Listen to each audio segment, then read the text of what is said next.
ये कहानी है एक बूढ़ी अम्मा और उसके घर की, जहां अम्मा बाल गणेश की पूजा में विलीन रहा करती थी। कोई भी अगर वो काम करती तो सबसे पहले गणेश जी के पास ही जाया करती। ना सिर्फ अम्मा बल्कि उनके घर का हर सदस्य हर कार्य करने से पहले गणेश जी को जरूर निमंत्रण देते। ऐसे ही एक समय की बात है। अम्मा की बहू माला अम्मा के साथ बाल गणेश की पूजा करने के लिए मंदिर जाती है। पर तभी उसे मंदिर के बाहर उसकी एक सहेली दिखाई पड़ती है, जिसके हाथ में एक नन्हा सा शिशु था। उसे देख माला काफी प्रसन्न होती है और वो माला तुरंत ही अपनी सहेली के पास चली जाती है। उसके नन्हे शिशु को अपनी गोद में लेने की इच्छा जाहिर करती है। माला की आंखों में खुशी थी। उसकी इच्छा देखकर उसकी सहेली अपना वो बच्चा उसकी गोद में दे देती है।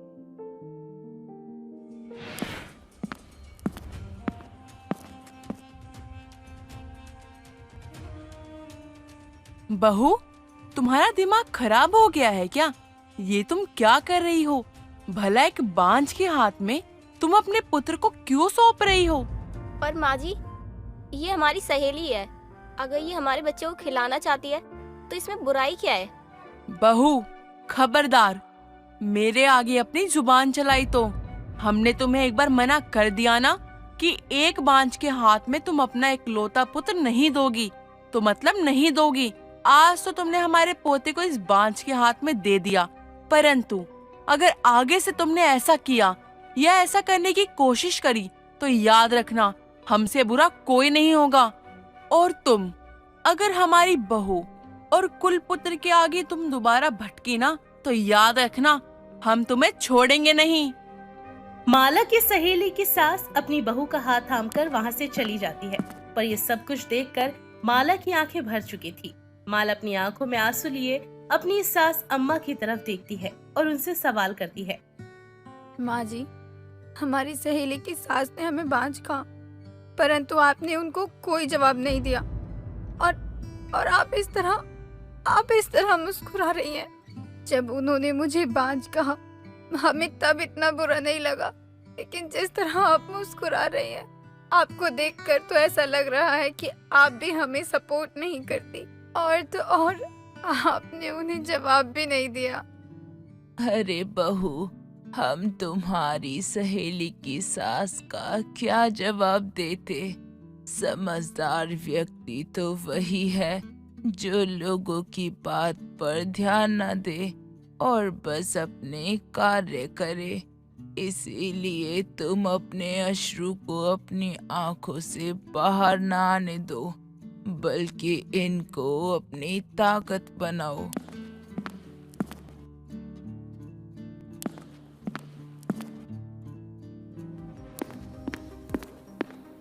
माला भाभी, माला भाभी, क्या हुआ भैया?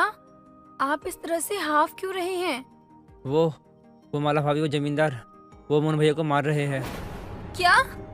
जमींदार मोहन को मार रहा था। ये सुनते ही माला ना आव देखती है ना ताव और भागते हुए गांव के बीचों बीच पहुंच जाती है, जहां वो जमींदार को देखती है कि वो मोहन को बहुत बुरी तरीके से पीट रहा था। अरे दूर हट जा मेरे पति से। और तेरी हिम्मत कैसे हुई मेरे पति को मारने की? आखिर मेरे पति ने ऐसा तेरा क्या बिगाड़ा है जो तू इस तरह से इसको मार रहा है? तेरी इतनी हिम्मत हो गई कि तुम मुझसे ऐसे बात करेगी? अरे जुबान ज्यादा चलाया ना तो जुबान पकड़ के खींच दूंगा। जमींदार हूँ इस गांव का, जमींदार, और मेरे आगे झुक कर रहना पड़ेगा।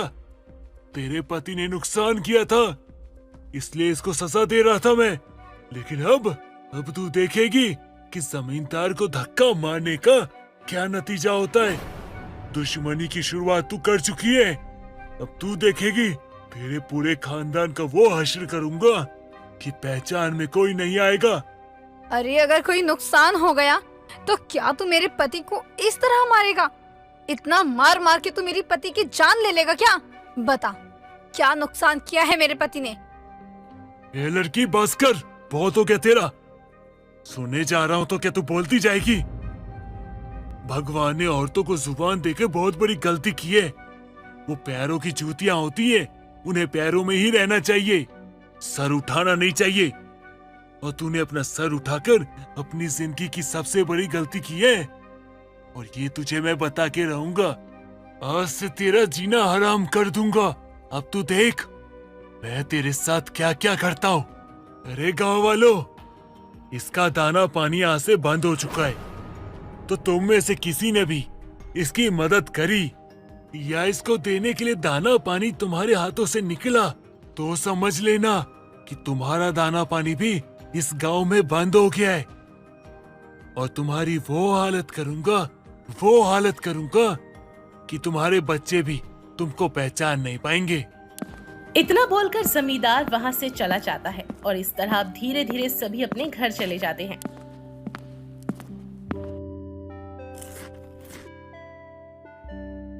सुबह माला खाना बनाने के लिए जाती है तो वो देखती है कि आज उसके घर में अनाज का एक अन्न भी नहीं है। ये देखकर माला दुकान पर जाती है और दुकानदार से कहती है, भैया जरा 5 किलो चावल, 5 किलो दाल और कुछ मसाले पैक करना।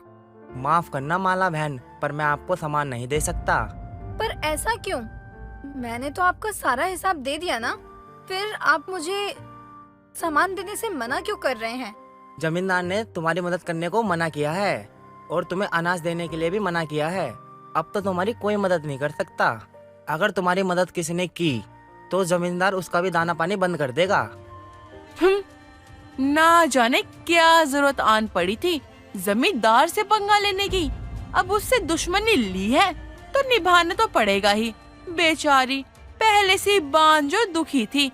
पहले से कम दुख था जो जमींदार ने इसके पति को घर ही बिठा दिया। अब भगवान जाने ये दुख कैसे झेलेगी। वैसे भी जमींदार से दुश्मनी लेगी तो दुख तो झेलना ही पड़ेगा ना। माला उसकी बातों का कोई जवाब नहीं देती और वहाँ से सीधा मंदिर में जाने लगती है। पर तभी वहाँ का पंडित भी उसे मंदिर में आने से रोक देता है। माला बेटा रुक जाओ, तुम मंदिर में नहीं आ सकती हो। लेकिन पंडित जी ऐसा क्यों? मंदिर तो सबका है ना, मंदिर में तो हर कोई आ सकता है, फिर मैं क्यों नहीं आ सकती? पिछली रात जो कुछ भी हुआ था उसको तुम भूल सकती हो, हम गांव वाले नहीं, इसलिए हो सके तो हमें माफ कर देना। पंडित की बात सुनकर माला को बहुत बुरा लगता है और वो अपने आंखों में आंसू लिए अपने घर की ओर निकल जाती है और घर आकर अपनी सास को सारी बात बताती है। बहू, ये सब कुछ भगवान गणेश हमारी परीक्षा लेने के लिए कर रहे हैं, इसीलिए तू चिंता मत कर। जो होता है प्रभु की इच्छा से ही होता है। प्रभु किसी के साथ कुछ गलत नहीं करते। अरे क्या खाक अच्छा होगा, कर रहे थे ना हम इतने समय से पूजा। हम उस भगवान की पूजा कर रहे थे जो एक पत्थर में है, लेकिन उन्होंने हमें दिया क्या? सिर्फ दुख, दर्द, तकलीफ। माँ जी, अब मैं समझ चुकी हूँ कि भगवान इस दुनिया में है ही नहीं। अगर वो होते तो वो अपने भक्तों के साथ ऐसा नहीं करते। मैं भगवान को बस एक पत्थर की मूर्ति मानती हूँ और ऐसा ही है। इतना बोलकर माला रोते हुए वहाँ से चली जाती है। पर माला की बात और घर की स्थिति को समझकर और देखकर अम्मा काफी परेशान हो जाती है। देखते ही देखते ऐसे रात हो जाती है। अम्मा को नींद नहीं आ रही थी। रात में अम्मा उठती है और अपनी लाठी के सहारे घर में रखी गणेश जी की मूर्ति के पास बैठ जाती है। वहाँ बैठ अम्मा अपनी सारी परेशानी एक साथ उन्हें सुनाती है और उनसे बातें करते हुए कहती है, हे गणपति बप्पा, आप हमारी कैसी परीक्षा ले रहे हैं। आज तक आपने ही हमारे सारे दुखों को हरा है। जब आज हमारे घर पर ऐसी मुसीबत आई है तो तू कहाँ है बप्पा। अम्मा की बातें सुनकर माला की आंखें खुल जाती हैं। वो अम्मा को सोने के लिए कहती है। अम्मा अपनी बहू की बात सुनकर बिस्तर पर जाती है और अपनी आंखें मूंद लेती है।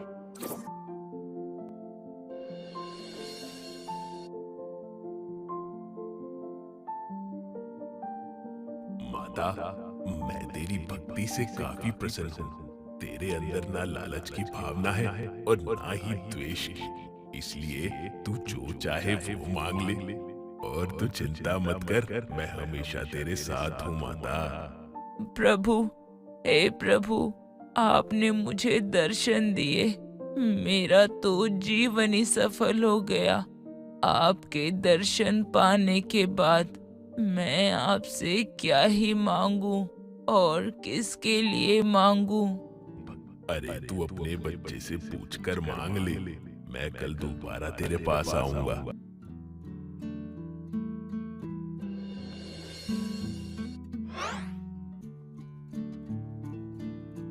अम्मा की आंखें जब खुलती हैं तो वो अपनी बहू माला को आवाज लगाती है। माला बाहर झाड़ू लगा रही थी। बहू, बेटा, इधर आओ जल्दी। जैसे ही वो अपनी अम्मा की आवाज सुनती है वो तुरंत अम्मा के पास जाती है। माँ जी क्या हुआ आपको? और आप हमें इस तरह आवाज क्यों लगा रही हैं? हाँ माँ, क्या हुआ? सब ठीक तो है? कोई बुरा सपना देखा क्या? बेटा, बहू, आज हमने जो देखा ना, शायद सुनकर तुम हमारी बातों पर यकीन नहीं करोगे। पर माँ, देखा क्या? बहू, हमारे सपने में स्वयं बाल गणेश आए थे और उन्होंने हमें दर्शन भी दिए। उन्होंने हमसे वरदान मांगने को कहा, परंतु हम उनसे क्या ही मांगते। माँ, यदि तू सच कह रही है तो तुझे अपने बेटे के लिए बहुत सारा पैसा और अच्छी सी नौकरी मांग लेनी चाहिए। तो क्या है उसके बाद हमें कोई परेशानी ना हो। जी, पैसा तो हाथ का मैल है, लेकिन माँ जी, इस घर में बाल गणेश की तरह एक छोटा मेहमान होना चाहिए था। इसलिए आपको गणेश जी से इस घर के लिए कुल पुत्र मांगना चाहिए, मेरे लिए संतान मांगनी चाहिए। मेरे बेटे बहू तो अपने बारे में सोच रहे हैं, परंतु इनका सोचना भी गलत नहीं है। इस घर को पैसे भी चाहिए और बहू को संतान भी, परंतु माँ जी, आप सोच क्या रही हैं? कुछ नहीं बहू। बहू सुन, एक काम कर, मुझे मेरी लाठी दे दे, मैं थोड़ा बाहर टहलना चाहती हूँ। अम्मा के कहने पर माला उसको लाठी पकड़ाती है, जिसके बाद अम्मा बाहर चली जाती है और एक पेड़ के नीचे छाया में बैठ जाती है। तभी वहाँ पर एक औरत आती है। वो अम्मा को ऐसे शांत और गहरी सोच में देखकर उनसे इसका कारण पूछती है। क्या हो गया अम्मा, इतनी गहरी सोच में क्यों हो? उस औरत की बात सुनकर अम्मा उसे कल रात की सारी बात बताती है, जिस पर वो औरत उन्हें सलाह देते हुए कहती है, अरे बूढ़ी अम्मा, तुम्हारी थोड़ी सी तो जिंदगी बची है, क्यों मांगना है तुमको धन दौलत पोता पोती? भगवान से आंखें मांग लो ना, कम से कम जब तक जिंदा हो ना, आराम से जिंदगी गुजार सको।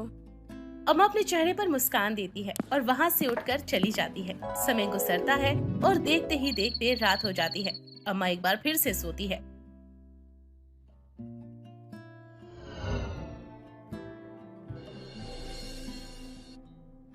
माता, सोच लिया क्या मांगना है? हमारा वचन है, जो भी तुम मांगोगी वो अवश्य पूरा होगा।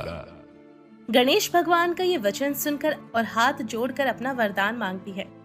हे गणराज, यदि आप मुझसे प्रसन्न हैं, तो आप मुझे 9 करोड़ की माया दे, निरोगी काया दे, बहू को अमर सुहाग दे, मुझे पोता पोती दे, मेरे समक्ष परिवार को सुख दे और अंत में मुझे मोक्ष प्रदान करें। अम्मा की बात सुनकर गणेश जी सोचने पर मजबूर हो जाते हैं। थोड़ा सोचने के बाद उन्होंने अम्मा से मुस्कुराकर कहा, अरे तूने तो मुझे ठग ही लिया, और तूने जो भी मुझसे मांगा है वो सब कुछ तुझे मिलेगा।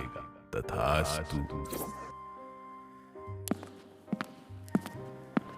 अम्मा को अब सब कुछ दिखने लगा था। अम्मा अपनी आंखों को मीचते हुए अपनी बहू को खाना बनाते देखती है और अपने बेटे को बाहर चटाई पर बैठे हुए चाय पीते देखती है। बहू, अरे ओ बहू, देख देख, मुझे सब दिख रहा है, सब कुछ साफ साफ दिख रहा है। अम्मा की बात सुनकर माला तुरंत अम्मा के करीब जाती है और वो देखती है कि अब अम्मा को सब कुछ दिखने लगा है। क्या माँ जी,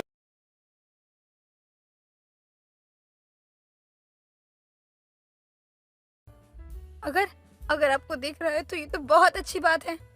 माँ जी, मैं बहुत खुश हूँ कि आपको सब कुछ दिखने लगा। लेकिन ये सब हुआ कैसे? बहू की बात सुनकर अम्मा उसको सारी बात बताती है। अम्मा की आंखें आने से हर कोई खुश था। अब ऐसे ही समय गुजरता है और मोहन की भी अच्छी नौकरी लग जाती है। ये देखकर तो अब माला को पूरा यकीन हो जाता है कि ये सब कुछ भगवान गणेश जी की कृपा है।